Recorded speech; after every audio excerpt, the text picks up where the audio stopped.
Hello student, good afternoon. CBSE class 9 के video lecture series में हम लोग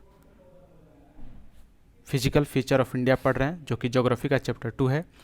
इसमें पहले हम लोग कितने फिजिकल फीचर्स हैं इंडिया के, और उसमें से Himalayan mountain and northern plain के बारे में हम लोग पढ़ चुके हैं। इस वीडियो लेक्चर में हम लोग पेनिनसुला प्लेट्यू के बारे में पढ़ेंगे एंड फर्दर जो फिजियोग्राफिक डिवीजन है like coastal plain and island के बारे में पढ़ेंगे, डेजर्ट लैंड के बारे में पढ़ेंगे। तो शुरू करते हैं हम लोग पेनिनसुला प्लेट्यू।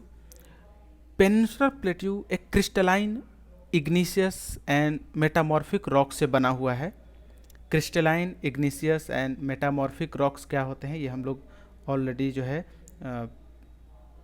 रॉक्स जो होते हैं उसमें पढ़े हुए हैं। इग्नियस रॉक जो लावा से बनते हैं, और मेटामॉर्फिक जो अपनी ओरिजिनल सिचुएशन, ओरिजिनल जो कंपोजिशन होता है due to high temperature and pressure completely change हो जाते हैं, उनको बोलते हैं। जो पेनिनसुलर प्लेट्यू है वो कैसे बना? गोंडवाना लैंड से जब इंडो ऑस्ट्रेलियन प्लेट ब्रेक हुआ और नॉर्थ की तरफ ड्रिफ्ट होते हुए, मूव करते हुए यूरेशियन प्लेट से जब कोलाइड किया, as a result of this collision peninsular plateau बना। And that's why this is one of the oldest land mass. जो प्लेट्यू है पेनिनसुलर प्लेट्यू, इसमें 2 ब्रॉड डिवीजन है। पहला तो है सेंट्रल हाईलैंड एंड सेकेंड है डेक्कन प्लेट्यू। और ये जो डिवीजन है यह Narmada river, along the Narmada river है। नर्मदा रिवर जो है प्लेट्यू को नॉर्दर्न हाईलैंड और सदर्न दक्कन प्लेट्यू में डिवाइड करता है। जो नॉर्दर्न सेंट्रल हाईलैंड है, जैसे कि वह रीजन, वह पार्ट पेनिनसुलर प्लेट्यू का जो नर्मदा रिवर के नॉर्थ में है, ठीक है। The part of peninsular plateau lying to the north of Narmada river covering a major area of Malwa plateau is known as central highland. अब देखिए सेंट्रल हाईलैंड में कौन कौन से पार्ट हैं, आप यहाँ पे देख सकते हैं। सेंट्रल हाईलैंड में पहला जो रीजन है, जो येलो कलर का रीजन दिख रहा है आपको, यहाँ से ये टोटल जो रीजन है यह क्या है? मालवा प्लेट्यू है। तो मालवा प्लेट्यू में आपको मारवाड़ अपलैंड, मध्य भारत पठार, Malwa plateau, Bundelkhand plateau, Baghelkhand plateau and छोटा नागपुर प्लेट्यू 6 तक आता है। ओके। इसके बाद जो विंध्य रेंज है, यह Vindhya range central highland on south and Aravallis in the north west में बाउंडेड है। विंध्य रेंज, ये जो रीजन है यह रीजन विंध्य रेंज का रहता है। तो विंध्य रेंज के साउथ में कौन सा है? विंध्य रेंज के साउथ में मालवा प्लेट्यू है और नॉर्थ वेस्ट में अरावली रेंज। यहाँ पे जो है यह जो रीजन है ये अरावली रेंज का रीजन है, ठीक है। जो फ्लो ऑफ रिवर है जैसे चंबल, बेतवा, केन, सोन, ये सभी साउथ वेस्ट से नॉर्थ वेस्ट की तरफ मूव करती हैं। South west to north west move करती हैं, ठीक है ना। South west to north west move करती हैं इस तरह से। तो ये शो करता है कि जो मालवा प्लेट्यू है, सेंट्रल हाईलैंड है, इसका जो स्लोप है वह नॉर्थ वेस्ट की तरफ है, ठीक है। South west to north east, sorry, not north west, north east, इस डायरेक्शन में जो फ्लो रिवर है वो इस डायरेक्शन में है। दैट्स वाई यह शो करता है कि हाईलैंड, सेंट्रल हाईलैंड का जो स्लोप है वो नॉर्थ ईस्ट डायरेक्शन में है। So the eastward extension of this plateau are locally known as Bundelkhand and Baghelkhand. जो मालवा प्लेट्यू है, मालवा प्लेट्यू का ईस्टवार्ड जो आपको एक्सटेंशन है, ईस्टवार्ड एक्सटेंशन, उसको बोलते हैं हम लोग बुंदेलखंड और बघेलखंड। आप यहाँ पे देख सकते हो जो बुंदेलखंड क्या है, 4, यह जो रीजन है यह आपको बुंदेलखंड है, बुंदेलखंड, और 5 जो है बघेलखंड है, यह बघेलखंड हो गया। ओके। सो यही कह रहा है कि जो नॉर्थवार्ड एक्सटेंशन है वह बुंदेलखंड और बघेलखंड है, ठीक है। क्लियर?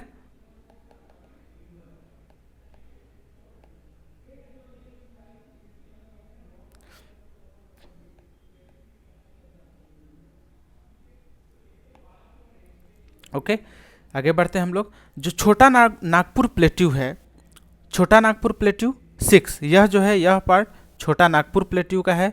तो छोटा नागपुर प्लेट्यू जो है फर्दर ईस्टवार्ड एक्सटेंशन होता है, यानी छोटा नागपुर प्लेट्यू का इस डायरेक्शन में और ज़्यादा एक्सटेंशन होता है। और यहाँ पे देखो यह जो पार्ट है वह जो जिसको कि दामोदर, ये सब रीजन को दामोदर रिवर ड्रेन करती है। जो डेक्कन, ओके, तो छोटा नागपुर प्लेट्यू का ईस्टवार्ड एक्सटेंशन होता है, ठीक है ना। यहाँ पे जो डेक्कन प्लेट्यू है, अब हम लोग आते हैं डेक्कन प्लेट्यू पे। डेक्कन प्लेट्यू एक ट्रिएंगुलर लैंड मास है जो कि नर्मदा रिवर के साउथ में सिचुएटेड है। जो सतपुड़ा रेंज है, सतपुड़ा रेंज फ्लैंक नॉर्थ में है, जबकि महादेव, कैमूर हिल एंड मैकॉल रेंज ये सभी ईस्टर्न एक्सटेंशन है। आप यहाँ से देख सकते हैं हम लोग, जैसे ये डेक्कन प्लेट्यू है साउथवार्ड, 7 महाराष्ट्र प्लेट्यू, इसमें 8 कर्नाटका प्लेट्यू, 9 जो है तेलंगाना प्लेट्यू है। और यहीं पे यह जो रीजन है, ये सभी रीजन, यह रीजन सतपुड़ा रीजन है। तो सतपुड़ा रीजन इसके क्या है, नॉर्थ में आता है डेक्कन प्लेट्यू के, ओके। और McCall range, Kaimur range, Kaimur hills, Mahadev hills MP के पार्ट हैं। ये सभी जो रीजन हैं आपको कैमूर और मैकॉल रेंज के आते हैं, Kaimur hills, McCall hills, Mahadev hills के, ठीक है। जो एक्सटेंशन है ऑफ द प्लेट्यू, किसका, डेक्कन प्लेट्यू का extension, also visible in north east, locally known as Meghalaya, Karbi Anglong plateau and north Cachar hills. So Deccan plateau का एक्सटेंशन जो है मेघालय, ठीक है ना, मेघालय में भी है। उसके बाद जिसको कर्बी एंगलोंग प्लेट्यू में है एंड नॉर्थ काछर हिल्स में है। 3 प्रोमिनेंट हिल्स होती हैं मेघालय रेंज में, जैसे गारो, खासियन, जैंतिया हिल्स, जो कि ईस्टवार्ड एक्सटेंशन है किसका, डेक्कन प्लेट्यू का, ओके। डेक्कन प्लेट्यू में अब अगर हम लोग साउथ की तरफ बढ़ते हैं तो डेक्कन प्लेट्यू के वेस्ट साइड में वेस्टर्न घाट है और ईस्ट साइड में ईस्टर्न घाट है। वेस्टर्न घाट एक पैरेलल माउंटेनियस सीरीज है एलोंग टू वेस्टर्न कोस्ट, जो अरेबियन सी है, along the Arabian Sea and western coast, इसी के पैरेलल में वेस्टर्न घाट माउंटेनियस सीरीज है जो कि वेरी कंटिन्यूअस है। और इसको सिर्फ पासेस के थ्रू ही हम पास कर सकते हैं, क्रॉस कर सकते हैं। वेस्टर्न घाट हाइयर है ईस्टर्न घाट से, यानी वेस्टर्न घाट की जो हाइट है वो ईस्टर्न घाट से ज़्यादा है, ठीक है। जो एवरेज एलिवेशन है वेस्टर्न घाट का वो 900 to 1600 मीटर है and against the 600 metre of eastern ghat, यानी वेस्टर्न घाट की जो हाइट है, एवरेज हाइट, वो 900 to 1600 मीटर है, जबकि ईस्टर्न घाट की जो हाइट है वो कितना है, सिर्फ 600 मीटर। दैट्स वाई वेस्टर्न घाट क्या है, हाइयर एलिवेशन है, ओके।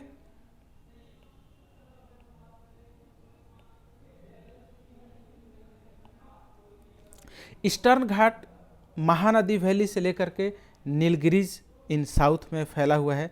जैसे यहाँ पे हम लोग देख सकते हैं, ये डेक्कन प्लेट्यू है, ये सब महाराष्ट्र प्लेट्यू में, ये जो पार्ट है यहाँ पे इस तरह से जो है आता है आपको वेस्टर्न घाट। और यहाँ पे ये जो रीजन है महानदी से लेकर के, ठीक है ना, ये सभी महानदी से लेकर के आपको कहाँ तक, नीलगिरी इन साउथ, इस रीजन तक जो है ईस्टर्न घाट आता है। तो ईस्टर्न घाट की हाइट वेस्टर्न घाट से कम है, ये हम लोग जानते ही हैं। जो वेस्टर्न घाट है cause orographic rain by facing the rain bearing moist winds to rise along western slope of the Ghat. Orographic rain का मतलब क्या होता है, एक वैसा मॉनसूनल विंड जिसमें जो मॉइस्चर से लैडन हो, जो मॉइस्चर से फुल हो, और जब वो आगे मेन लैंड की तरफ मूव करता है, so due to obstruction in their path, जो विंड्स हैं उनके पाथ में ऑब्स्ट्रक्शन होता है and due to that obstruction rain falling हो जाती है, उसको ओरोग्राफिक रेन फॉलिंग कहते हैं। सो वेस्टर्न घाट जो है क्या करता है, ओरोग्राफिक रेन फॉलिंग कॉज करता है। क्यों, क्योंकि वेस्टर्न घाट जो माउंटेन सीरीज है वह मॉइस्ट विंड्स होती हैं उनको रोक देता है, जिसके वजह से उसके स्लोप पे रेनफॉलिंग हो जाती है। वेस्टर्न घाट का हाईएस्ट पीक अन्नाईमुड़ी एंड डोडा बेट्टा है। हाईएस्ट पीक जो है अन्नाईमुड़ी है जो कि 2695 मीटर है and Doda Betta 2637 metre height है। सो ये वेस्टर्न घाट की हाईएस्ट माउंटेन पीक है। ईस्टर्न घाट में भी उसी तरह हाईएस्ट माउंटेन पीक है। ईस्टर्न घाट में महेंद्रगिरी हाईएस्ट माउंटेन पीक है। जो डिस्टिंक्ट फीचर है पेनिनसुलर प्लेट्यू का, यह है ब्लैक सॉइल। क्यों? क्योंकि जो पेनिनसुलर प्लेट्यू या डेक्कन प्लेट्यू है वह आपको वोल्केनिक ओरिजिन, वोल्केनिक इरप्शन से बना हुआ है। दैट्स वाई यहाँ के जो रॉक्स हैं वो इग्नियस होते हैं एंड इग्नियस रॉक से ही ब्लैक सॉइल बनता है, ये हम जानते हैं। अरावली हिल्स वेस्टर्न साइड में है एंड नॉर्थ वेस्टर्न मार्जिन्स पे पेनिनसुला प्लेट्यू के, जो कि एक हाईली इरोडेड हिल्स है एंड ये जो अरावली हिल्स है वह आपको गुजरात से दिल्ली तक एक्सटेंडेड है। तो ये था प्यारे स्टूडेंट डेक्कन पेनिनसुलर प्लेट्यू के बारे में। अब हम लोग आते हैं इंडियन डेजर्ट, जो हमारा एक फिजियोग्राफिक डिवीजन है इंडिया का, फिजियोग्राफिक फीचर्स है। जो इंडियन डेजर्ट है वो वेस्टर्न मार्जिन पे है ऑफ द अरावली हिल्स। ये यहाँ पे देखिए ये अरावली हिल्स है, ब्लैक में आपको दिख रहा है, और इसके वेस्टर्न साइड पे ये पूरे राजस्थान का जो पार्ट है वह क्या है, डेजर्ट है। इसमें some southern part of Punjab and some northern part of Gujarat भी आता है। ठीक है, ये हाईली अनडुलेटिंग फील्ड है। अनडुलेटिंग मीन्स अप्स एंड डाउन्स। यहाँ पे किसी भी तरह का कोई भी जो कल्चरल क्लाइमेटिक जो प्लीजेंट है वो नहीं होता है। जो क्लाइमेटिक डाइवर्सिटी यहाँ पे बहुत ज़्यादा है, हार्श क्लाइमेट है, ड्राई क्लाइमेट है।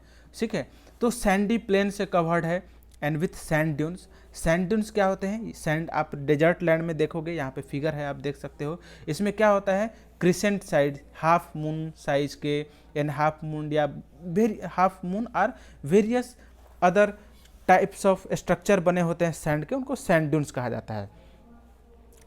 डेजर्ट लैंड में जो रिसीव्स रेन फॉलिंग होती है वो बहुत ही कम होता है।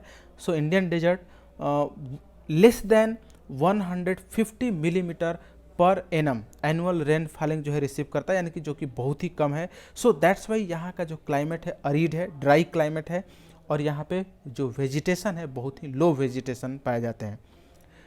इंडियन डेजर्ट की एकमात्र जो मेजर रिवर है one and only Luni river, जो कि इनलैंड रिवर है बिकॉज लूनी अरावली रेंज से, अरावली माउंटेन से ओरिजिनेट होती है और रान ऑफ कच्छ में जाकर के जो है मर्ज हो जाती है। बर्चन्स जो है एक इम्पोर्टेंट फीचर होते हैं इस फील्ड के।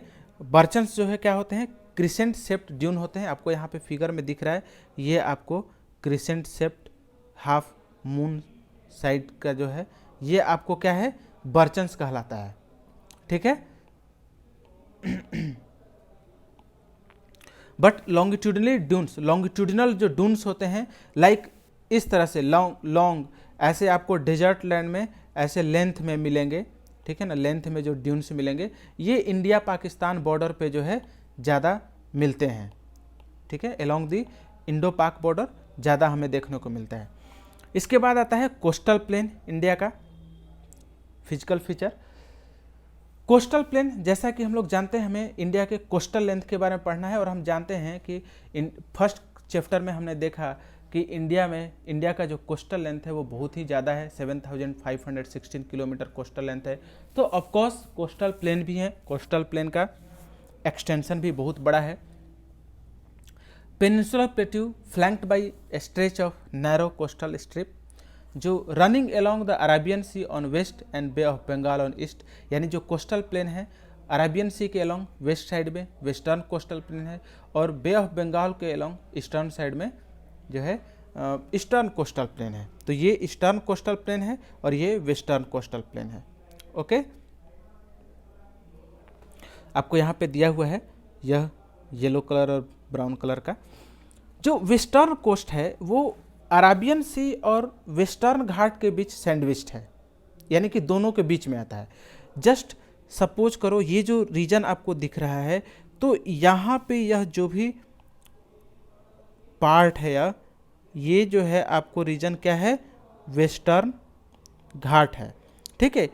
और eastern coast, Bay of Bengal और ईस्टर्न घाट के बीच यह जो रीजन है वह क्या है, ईस्टर्न घाट है। तो ईस्टर्न घाट के बीच सैंडविच है, ठीक है, समझ गए, western coast and eastern coast. Western ghat को 3 पार्ट में डिवाइड किया गया है। वैसे आपको मैप में दिख रहा है, रन ऑफ कच्छ भी है, Kishtwar coast, Konkan coast, Malabar coast, but generally जो है अभी हमको 3 ही पार्ट पढ़ने हैं इसके। उसको बोलते हैं Konkan, Kannada and Malabar.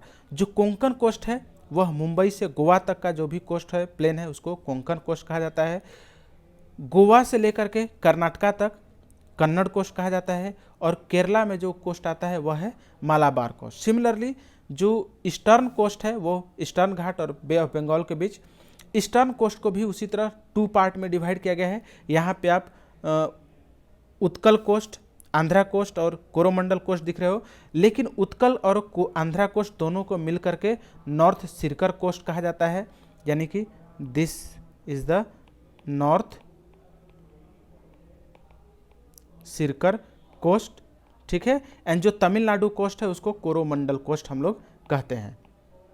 Okay, I hope समझ में आ गया आपको। आगे बढ़ते हैं। जो रिवर है जैसे ईस्टर्न कोस्ट पे, जैसे महानदी, गोदावरी, कृष्णा, कावेरी, ये सब एक्सटेंसिव लार्ज डेल्टा फॉर्म करते हैं ईस्टर्न कोस्ट पे। ईस्टर्न कोस्ट पे ही एक बहुत ही इम्पोर्टेंट उड़ीसा में लेक है जिसका नाम है Chilka lake, and Chilka lake is largest salt water lake in India. Okay, जो हम लोग का लास्ट फिजिकल फीचर है वह है आइलैंड। इंडिया में 2 आइलैंड ग्रुप हैं, Lakshadweep island and Andaman Nicobar island. जो लक्षद्वीप एंड मिनिकॉय आइलैंड आप देख सकते हो, लक्षद्वीप आइलैंड अरेबियन सी में है, Andaman Nicobar island bay of Bengal में है। जो लक्षद्वीप आइलैंड है यह स्मॉल कोरल आइलैंड से बना हुआ है। जो कोरल होते हैं ये माइक्रो ऑर्गेनिज्म होते हैं जो ओशियन में कॉलोनीज में रहते हैं, बल्क अमाउंट में रहते हैं, और ये जब डेथ करते हैं तो due to continuous deposition of their skeleton and their remains ये एक आइलैंड फॉर्म कर देते हैं। इनको बनने में मिलियंस ऑफ ईयर लगता है, ऐसा नहीं कि बहुत ही शॉर्ट ड्यूरेशन में होते हैं। सो इन्हीं सब से बने हुए हैं, बना है कोरल आइलैंड, और उससे बना है हमारा लक्षद्वीप। जो लक्षद्वीप है उसमें एक पीटी आइलैंड है जो कि कम्प्लीटली अनइनहेबिटेड है, यहाँ पे कोई नहीं रहता, और उसको जो है बर्ड सेंचुरी में डिक्लेयर कर दिया गया है। जो लक्षद्वीप आइलैंड है उसको पहले लक्काद्वीप, मिनिकॉय एंड अमीनद्वीप आइलैंड कहा जाता था, लेकिन 1973 में ये सभी जो मिनिकॉय, अमीनद्वीप एंड लक्काद्वीप हैं इसका नाम बदल करके लक्षद्वीप रखा गया, और उसकी जो कैपिटल है एडमिनिस्ट्रेटिव हेडक्वार्टर वो कावारत्ती में रखा गया, ठीक है। जो लक्षद्वीप का टोटल एरिया है वह 32 स्क्वायर किलोमीटर है। इसी तरह अंडमान एंड निकोबार जो कि बे ऑफ बंगाल में सिचुएटेड है, यह लक्षद्वीप से बड़े साइज का है, अंडमान निकोबार बिगर साइज का है। एंड कंप्लीट आइलैंड को 2 पार्ट में डिवाइड किया गया है। नॉर्थ में अंडमान है एंड साउथ में निकोबार है। अंडमान और निकोबार को 10 डिग्री चैनल जो है सेपरेट करता है। इक्वल जो इनके क्लाइमेट है, इक्वेटोरियल क्लाइमेट है अंडमान निकोबार का, बिकॉज इक्वेटर के पास में है अंडमान निकोबार। और जो इसमें एकमात्र आइलैंड है बैरन आइलैंड जो कि एक्टिव वेल्केनो आइलैंड है, और Barren Island is also India's one and only active volcanic island. Okay, तो ये था दोस्तों मेरे प्यारे स्टूडेंट, ये था इंडिया का फिजिकल फीचर्स ऑफ इंडिया। इसमें हमने टोटल जो है इंडिया का north mountain, northern plain, plateaus, desert, coastal plain and island के बारे में पढ़ा। आई होप आप लोगों को अच्छा लगा होगा, यह वीडियो समझ में भी आया होगा, ठीक है। मिलते हैं हम लोग नेक्स्ट लेक्चर में, नेक्स्ट वीडियो में नए चैप्टर के साथ।